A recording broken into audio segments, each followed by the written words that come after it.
এখন নতুন আরেকটা ভিডিও নিয়ে আজকে আমি আপনাদের মাঝে আবার হাজির হয়ে গেলাম। তো আজকের ওয়েদারটা আবার একটু ঠান্ডা ঠান্ডা, মানে কয়েকদিন যায় প্রচুর গরম আর কয়েকদিন যায় হচ্ছে মানে বৃষ্টি হয়, ঠান্ডা এমন একটা মানে তো যার কারণে এর জন্য এই বছরটায় দেখা যাইতেছে বাচ্চারা খুব বেশি অসুস্থ হয়ে যাইতেছে, বাচ্চাদের পাশাপাশি বড়রাও অনেক অসুস্থ হইতেছে। আসলে ওয়েদারটা এই বছর জানি কেমন গেল আল্লাহ মাহবুব জানে। যাই হোক, আল্লাহ সব কিছু আল্লাহর উপরে। তবে একটা জিনিস খুব ভালো লাগতেছে, এবার নাকি ফেব্রুয়ারিতে রোজা। তো একটা সময় ছিল যখন আমরা ছোট ছিলাম তখন দেখা যেত কি যে শীতের সময় রোজা পড়তো, তো হয়তো আস্তে আস্তে ধীরে ধীরে এরকম চলে আসবে যে শীতের সময় রোজাটা পড়বে। তো যাই হোক, ভালো লাগে এই জিনিসগুলো যখন মানে শুনতে পারি, ভালোই লাগে, খারাপ লাগে না। তো যাই হোক, বলি গরমের সময় রোজা পড়লে খুব কষ্ট হয় রোজাতে, আর শীতের সময় রোজা পড়লে রোজাটার মধ্যে একটা আলাদা একটা আমেজ থাকে। আর রোজার মাসে না আমার কাছে কেন জানি মনে হয় কি একটা আলাদা একটা ঘ্রাণ পাওয়া যায়, একটা গন্ধ পাওয়া যায়, যেটা আউট অন্য কোনো মাসে পাওয়া যায় না। মানে রমজান মাসটাতে এমন একটা ঘ্রাণ থাকে, সে মানে বাইরে বাইরে বেরোলে না, রোজা শুরু থেকে দেখা যায় এমন একটা ঘ্রাণ লাগে, আমার নাকে লাগে না, কার নাকে লাগে কি লাগে না আমি জানি না, ওই ঘ্রাণটার মানে ঘ্রাণটাই অন্যরকম। এই ঘ্রাণটা পুরো মাসে কোনো মাসে পাওয়া যায় না, যা শুধু রমজান মাসটাতে পাওয়া যায়। যাই হোক, যে বিষয়টাতে কথা বলতে সেটা বলি, কারণ এক বিষয় শুরু করলে আমার দেখা যায় ভিডিওর টাইম চলে যায়, কিন্তু পরবর্তীতে ওই আসল কথাই বলা হয় না। তো যাই হোক, এখন আসল কথাই বলি। কিছুক্ষণ আগে আমি আমার মানে আমরা চারজন মিলে, আমি, আমার বাচ্চারা, আমার হাজব্যান্ড, আমরা চারজন মিলে মানে ওয়াজ শুনতেছিলাম। ওয়াজ বলতে কি যে বিভিন্ন ধরনের হুজুররা বিভিন্ন বিষয় না যে কথাগুলো বলে এগুলো শুনতেছিলাম। তো শুনতে শুনতে হঠাৎ করে আমার হাজব্যান্ড আবার ডাক দিছে। আমি শুনতেছিলাম, শুনতে শুনতে আবার কাজ করতে গেছি রান্নাঘরে। তো তখন ডাক দিছে যে বলি এদিকে এসো, দেখে যাও, শুনে যাও। হ্যাঁ, শুনতে গেছি। পরে মানে শুনলাম যে এখানে বলতেছে যে মানে জাহান্নামে সব থেকে বেশি যাবে হচ্ছে নারীরা। এটা তো আমি জানি যে হ্যাঁ, অবশ্যই জাহান্নামে সব থেকে বেশি যাবে হচ্ছে নারীরা। আর তার সর্বপ্রথম কারণ হচ্ছে যে নারীরা কেন বেশি জাহান্নামে যাবে, সব থেকে বড় কারণ হচ্ছে স্বামীর প্রতি করা মানে কি বলে শুকরিয়া আদায় না করা। তারপরে মানে স্বামীর প্রতি শুকরিয়া জ্ঞাপন না করা, এটা বুঝাইছে। আরেকটা জিনিস বুঝাইছে, মানে কি জানি একটা বলছে, তবে এটার অর্থটা আমি বলি যে মানে স্বামী যে খাওয়াইতেছে পড়াইতেছে এইগুলো নিয়ে দেখা যায় অনেক মহিলারাই আছে মানে সন্তুষ্ট হয় না, অসন্তুষ্ট, সবসময় অসন্তুষ্ট থাকে স্বামীর প্রতি, যে একটা শাড়ি দিছ দুইটা চাই, দুইটা দিলে চারটে চাই, এরকম কিছু একটা বুঝাইছে হুজুর। তো যাই হোক, এটা আমাদের মেয়েদের ভিতরে আসলেই সত্য কথা, আমাদের মেয়েদের ভিতরে এই জিনিসটা খুব বেশি, যে একটা দিলে দুইটা চাই, দুইটা দিলে চারটা চাই। আর বিশেষ করে আমাদের মেয়েরা আরেকটা কাজ করে, আমরা মেয়েরা, সেটা হচ্ছে কি যে ওই পাশের ঘরের কিংবা ওই মহিলা কয়টা ড্রেস কিনলো, এই মহিলা কয়টা ড্রেস কিনলো, এই মহিলার স্বামী কয়টা শাড়ি কিনা দিল, ওই মহিলার স্বামী কয়টা শাড়ি কিনা দিল, মানে এই নিয়ে একটা পাল্লা বলি চলে। তা আমি এগুলো অনেক দেখছি, যেটা সত্য কথা, এগুলো চলে, এগুলো মহিলারা করে, অনেক বেশি করে। যে ওই মহিলা একটা ড্রেস কিনছে, সে দুইটা কেনে, ওই মহিলা 5,000 টাকা দামের ড্রেস কিনলে আরেকজনে যাবে 10,000 টাকা দামের ড্রেস কিনে। আর এটা দেখা যায় স্বামীদের উপরে চাপ পড়ে যায় এটার জন্য। তো যার স্বামীর যতটুকু সামর্থ্য তার ওইভাবেই চলা উচিত। ওনার স্বামী সামর্থ্য আছে 20,000 কেন 20 লাখ টাকা শাড়ি কিনে দেওয়ার, আমার স্বামীর মরদ নাই, কিন্তু আমার স্বামীর সামর্থ্য নাই 10 টাকা দামের জিনিস কিনে দেন। আমি যদি যে আমার স্বামীর আমার 20 লাখ টাকার শাড়ি কিনে দেবো, এটা কি হয়? এটা কি সম্ভব? আর ওই মহিলার স্বামী ওই মহিলার 20 লাখ কেন 20 কোটি টাকার জিনিস কিনা দিতে আমার কি এসে যায়, তাই না? আমার ক্ষেত্রে কিছু আসে যায়, কিন্তু আমাদের মহিলাদের ভিতরে এই জিনিসটা খুব বেশি। মানে একজন এটা দেখলে আরেকজনে কামড়াকামড়ি শুরু করে দেয়। আমার স্বামী আমার ওর জন্যই নিয়ে গেছিলো দেখাইতে, যে দেখছো কি বলে, আসলে কি এরকম মানুষের অভাব আছে কম আশেপাশে না, এরকম মানুষের অভাব নেই, আসলে বাস্তব কথা। আবার কিছু ধরনের মহিলারা আছে স্বামী এত দেওয়া দেয়, এত খাওয়ায়, এত মানে করে, কেয়ার করে, তারপর স্বামী বলে কিছুই করে না, স্বামী আর কিছু করেই না। মানে যতক্ষণ খায় ততক্ষণ আমার স্বামী ভালো, খাওয়াটা শেষ আমার স্বামী খারাপ। মানে ভাই এইগুলো।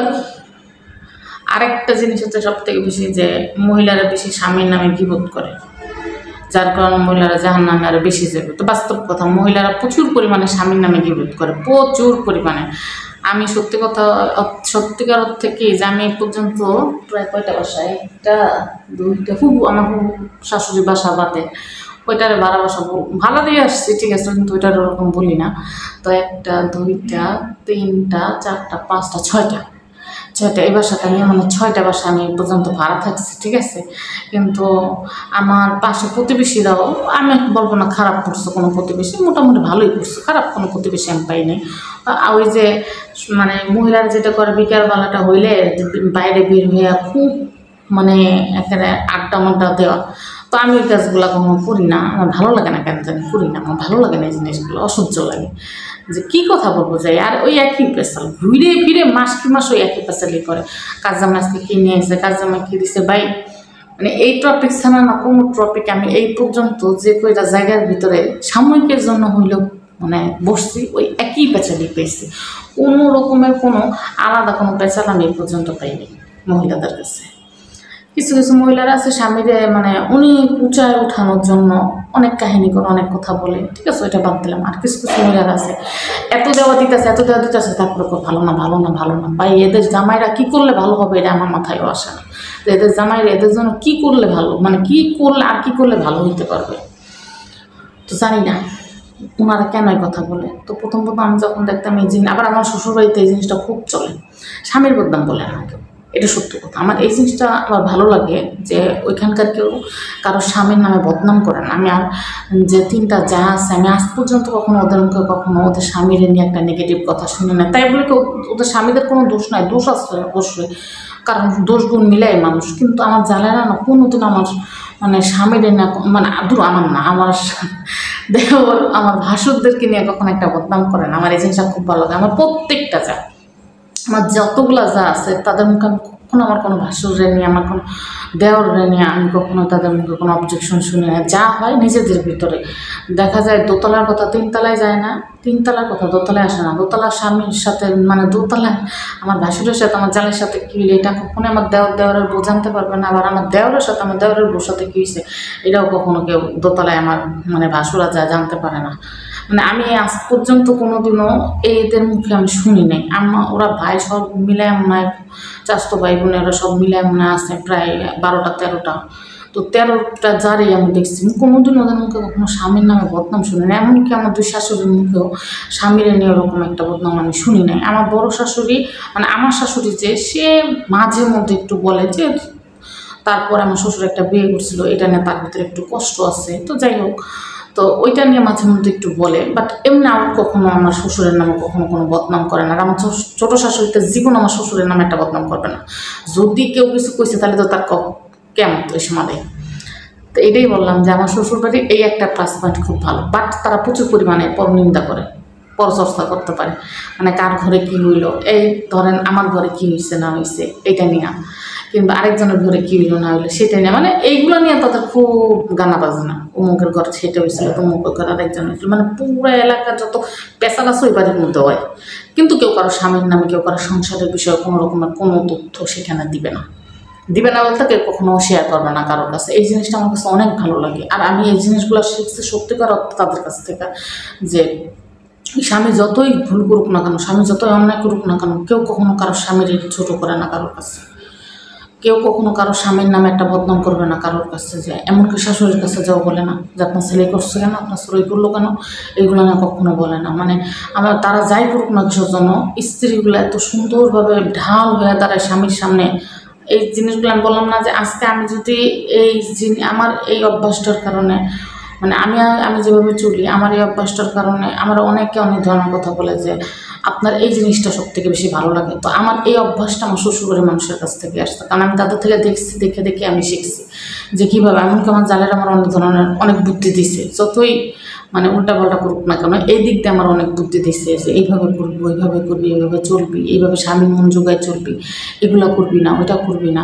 আমার ছোটো যাও আমার অনেক ধরনের অনেক বুঝাইছে এইগুলো নিয়ে, আবার আমার বড় যাও বুঝাইছে, মেজো যাও বুঝাইছে, সবাই মিলেই আমার অনেক ধরনের অনেক কথা বলছে। যেহেতু আমি ওদের থেকে অনেক ছোট ছিলাম, ওরা আমার অনেক বুদ্ধি দিছে যে কীভাবে স্বামীর মন জোগায় চলতে হয়, কীভাবে স্বামী কী জিনিসটা পছন্দ করে, পুরুষরা কী পছন্দ করে, তারপরে পুরুষ মানুষ কী করলে মানে দেখা যায় স্ত্রীর প্রতিই থাকে বেশি, টান থাকে বেশি। এই জিনিসগুলো আমি ওদের কাছ থেকে শিখে আসছি, আমার শাশুড়ির কাছ থেকে, ছোটো শাশুড়ির কাছ থেকে। আমার শাশুড়িরা আমার প্রচুর পরিমাণে বুঝাইছে, প্রচুর পরিমাণে। কারণ আমি প্রচুর পরিমাণের কী কয় বদরাগী ছিলাম, জেদি ছিলাম। এই কারণে আমার বড় শাশুড়ি বেশি বড় শাশুড়ি আমার শাশুড়ি বেশি বুঝাইছে, তারপর আমার ছোটো শাশুড়ি। তো আমার ছোটো শাশুড়ি কম বুঝাইছে কারণ সে একটু দূরে ছিল, বাট যখনই যাইতাম না কেন আল্লাহ 30টা দিন সে আমার বুঝাইতো। আর আমার যে ফুফু শাশুড়ি ছিল সে আমার সব থেকে বেশি বুঝাইছে। আজকে আমি যেইভাবে চলাফেরা করি, আজকে আমি যেভাবে চলি, আমার স্বামীর আমার চলাফেরা বলেন, আমার কথাবার্তা বলেন, আমার সব কিছু বলেন, তার কোনো কিছু তো কোনো অবজেকশন নেই আমার হাজব্যান্ডের।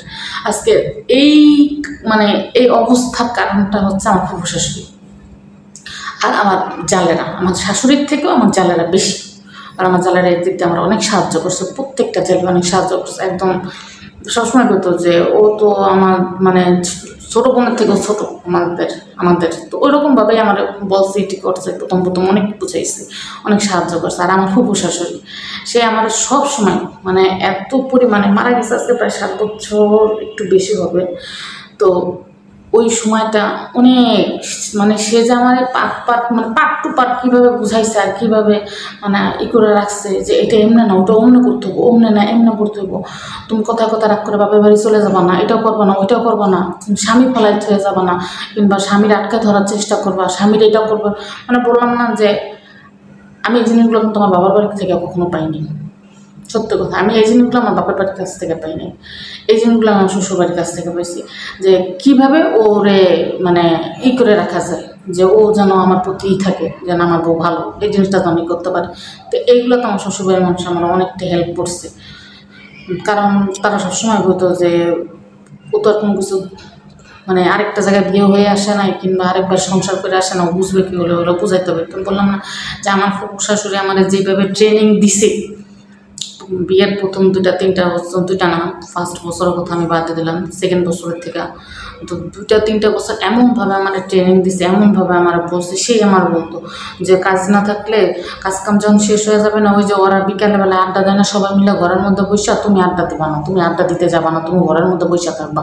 আমি বলতাম ঘরের মধ্যে বসে কী করবো, মোবাইল টিপবা, মোবাইল দেখবা, তুমি তো নামাজ পড়ো, তুমি তো করো, নামাজ পড়া শেষ হয়ে গেলে ওদের কাছে যাবা না, তো কী করবো, টিভি দেখবা, ওর কাছে বসে থাকবা। তুমি ওর কাছে বসে থাকলেও তখন কথা কয় না, তো চুপ করে বসে থাকে, তো থাকুক না চুপ করে বসে, কিন্তু তুমি ওর কাছে বসে থাকবা। আমি যেতে যেতাম যে ওর কাছে বসে থাকবো কোন কারণ, ওর কাছে বসে থাকলে আমার লাভটা কি। তো আমার বুঝাইতো জানা তুমি চুপ করে বসে থাকবা, তাই খুশি হবো। তা আমি কতক্ষণ কথা কয় না, আস্তে আস্তে কথা বলবে দেখবা। তো বাস্তব কথা এখন আমি কই যে একটা সময় ছিল ঘন্টা বসে থাকতাম, কথা বলতো না, এমনি কথা কম কয় একটু। কিন্তু এখন দেখা যায় আসলে বাস্তব, তার প্রত্যেকটা কথা, তার প্রত্যেকটা উপদেশ আমার কানে এখনো পর্যন্ত বাজে, ঢাল হয়ে বাজে তার উপদেশগুলো, যে যেভাবে আসলে বাস্তব ওইরকমই আছে।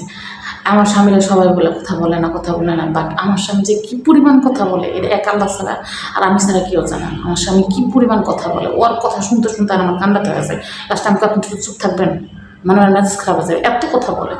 কিন্তু সেটা শুধুমাত্র আমার সাথে, আর কারোর সাথে এত কথা বলে না। তো আমার খুব শাশুড়ি এক সময় আমার করতো যে এক সময় আসবে দেখবা ও তোমার এমনভাবে করবে যে তখন তোমার কাছে মনে হবে দুনিয়ার ভিতরে তুমি আছে সব থেকে সুখী নারী, তোমার মতো সুখী নারী আর কেউ হবে না। কারণ তুমি আমার ছেলেটা কখন ফেলাই থাকা যাবে না, কারণ আমার ছেলে অনেকটা বোকা, নির্বোধ, ও কথা বলতে বুঝে না, কোথায় কী বলতে হয় বুঝে না, ওদের সব কথা বিশ্বাস করে, এগুলো আমার অনেক কথা বুঝাইতো। কিন্তু ও কি বলে যে ওর কিছু সাইড অনেক ভালো, কারণ ও কখনো মানুষের ঠকায় না, ও কখনো আছে না বাটপারি করা, মানুষের ক্ষতি করা, এগুলো কখনো করে না। তারপরে আছে যে ওই উল্টাপাল্টা কাজ করা, এগুলোও করে না। তারপর চরিত্রও খারাপ না, ওর এই সাইডগুলো অনেক ভালো, অনেক বুঝাইতে হয় আমার, কারণ আমি রাগ করেই চলে যেতাম কয়েকদিন পর। তো আমার কইতো যে এই জিনিসগুলা একটা পুরুষ মানুষের থাকা অনেক জরুরি। তো তুমি দেখো, তুমি অনেক ভালো থাকবা, আমার তুমি না তুই করে রাখবো, তুমিও কইতো তুইও কইতো, তো বউ তুমি দেখো তুমি অনেক ভালো থাকবা, তুমি এগুলো আমার কথা শুনে চলো, দেখো তোমার সংসার হবে সবার থেকে সুখের সংসার, এগুলো আমার বলতো। আর ও তোমার অনেক ভালোবাসে, তুমি এটা বুঝো না, তুমি এটা জানো। তা আমি আবার তখন রাগ হয়ে যেতাম, এই কথা বলবেন, এই কথা বলে রাগ উঠতে যায়।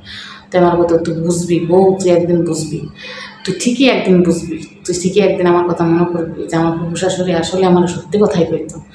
তো যেদিন তুই বুঝবো হয়তো ওই দিন আমি দুনিয়ায় থাকবো না। আসলেই বাস্তব কথা, মানুষটা মারা গেছে আজকে 7টা বছর হয়ে গেছে, কিন্তু ওই মানুষটার প্রত্যেকটা কথা যে কীভাবে ফুলে গেছে আমি নিজেও কল্পনা করতে পারি না, যে প্রত্যেকটা কথা বাস্তব হয়ে গেছে, আসলেই সত্য। তো আমার শরীরে কাটা দিয়ে ওঠে যখন আমার এই কথাগুলো মনে পড়ে। আমার ফুফুসার শরীর একদম কাছে বসাইয়া ঘাড়ের পরে হাতটা দিয়া তারপরে এইভাবে কথাগুলো বলতো। আর শুধু একটাই কথা কইতো, আমার হাত ধরে কসম কাটো, আমার মাথা সহ কাটো, কসম কাটো, আমার পোলার কোনোদিন ফেলাই থেকে যাবে না। কারণ সে তার ভাতিজাদের ভিতর ওরে খুব বেশি আদর করতো, অনেক বেশি। আমার হাজব্যান্ডকে অনেক বেশি আদর করতাম শাশুড়ি।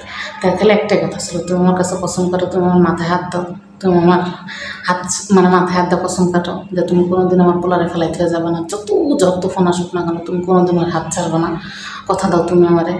তা আমি কইতাম, মাঝে মাঝে কইতাম যে কথা দিলাম যদি কথা রাখতে না পারি, তাও তাই খবরদার এই কথা কেন, কথা কেন রাখতে পারবে না, রাখতে পারবা, হ্যান করবা ত্যান করবা, এটা করবা সেটা করবা, অনেক কথা কইতো। তা আসলে আজকে আমি বলি যে আমি সেদিন কথা দিয়েছিলাম আমার ফুফু শাশুড়ি যে হ্যাঁ ফুফু যত ফোন আসুক না কেন, যাই হোক না কেন, আমি যাবো না কোনোদিন আপনার ছেলের ফেলাইতে। তো আজকে দেখতে দেখতে দেখতে দেখতে মানে 13 বছরে পরে আসতেছে, ইনশাআল্লাহ মানে আর কয়েক মাস পরে 13 বছর পড়বে আমাদের বিয়ের বয়স। তো আমার এখনো পর্যন্ত তার কথা খুব মনে পড়ে, যে সব কিছু বাস্তব হইতেছে, সব কিছু মানে তার কথাগুলো সব ভুলে হইতেছে যে হ্যাঁ সে যা বলে গেছে তাই হয়েছে, কিন্তু সেই মানুষটা আর নাই। মানুষটা যে মানে কী পরিমাণ আদর করতো, এই আদর এই ভালোবাসা আমি কোনোদিনও কারোর কাছ থেকে পাইনি। ফুফু শাশুড়ি কোনোদিনও কোনো মানে ভাতিজাবুরে এত ভালোবাসে, কিন্তু আমি আমার ফুফু শাশুড়ির মানে ভালোবাসার এই যে ঋণ, এই ঋণ আমি কোনোদিন শোধ করতে পারবো না। এই মানুষটা যে আমার মানুষটাকে যে দেখতো সেই ভয় পেত, যে মানুষটা অনেক রাগী ছিল, সে অনেক বেশি রাগী ছিল, চেতে গেলে মাথায় হুঁশ থাকতো না। বাট কোনোদিন আমার সাথে ওরকম রাগও দেখায় নাই, ওরকম ইয়েও দেখায় নাই, বরং আমি দেখাইছি বাস্তব কথা। তখন আমার মাথায় হুঁশ থাকতো না, আমি চিলাচিলি করতাম, আমি রাগারাগি করতাম, আমি মানে হয়ে যেতাম, দূর আমি সংসার করবো না, করবো। কিন্তু কীভাবে যে আমার বুঝাইতো, আর আমার ননদরা কইতো আরে তোরে যেমনে বুঝায় আর তোরে যেমনে ধৈর্য সহকারে করে, আর আমাকে তো কিছুতে কিছুলে থাপড়ায় রাখে না। তা আসলে ওনার অনেক জেদ ছিল, কিন্তু আমার কাছে কোনোদিনও জেদটা দেখায় নাই, জেদ আমার কাছে কখনোই দেখায় নাই।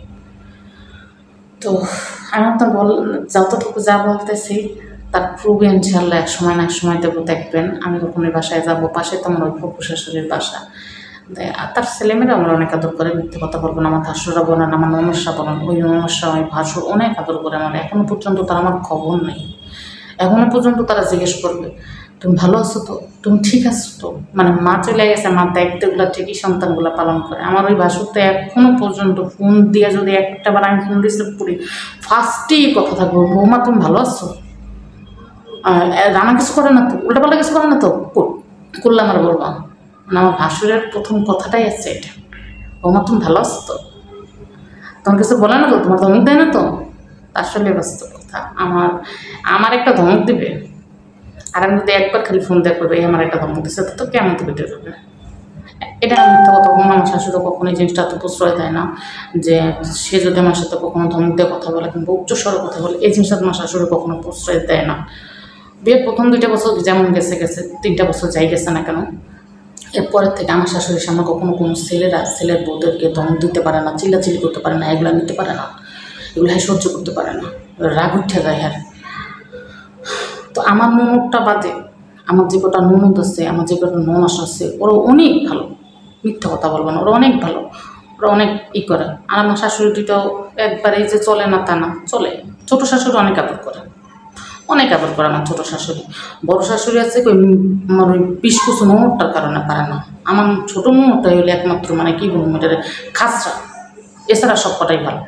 ভাসুররাও ভালো, ভাসুররাও যে খারাপ সেটা বলবো না, ভাসুররাও ভালো, যথেষ্ট আদর করে, কম আদর করে সেটা না, যথেষ্ট আদর করে। কিছুতে কিছু লেখানো পর্যন্ত আগের থেকে মানে হাসি দেখতে কথা কয়, আর বোন ছাড়া ডাকে না। তো যাই হোক, সবাই দোয়া করবেন। এত ভালো কথা বলতেছি করতেছি, তারপর কেন তাদের কাছে যাই না, হয়তো বা সবার কাছে এই একটাই কমেন্ট মানে প্রশ্ন থাকতে পারে, এত ভালো কথা বলি, এত এইটা বলি ওইটা বলি, খারাপ কথা বলি, কেন তাদের কাছে যাই না। তো তারা যতক্ষণ পর্যন্ত না আসবে আমি ততক্ষণ পর্যন্ত যাব না, আর আমার বিশ্বাস তারা একদিন আসবেই।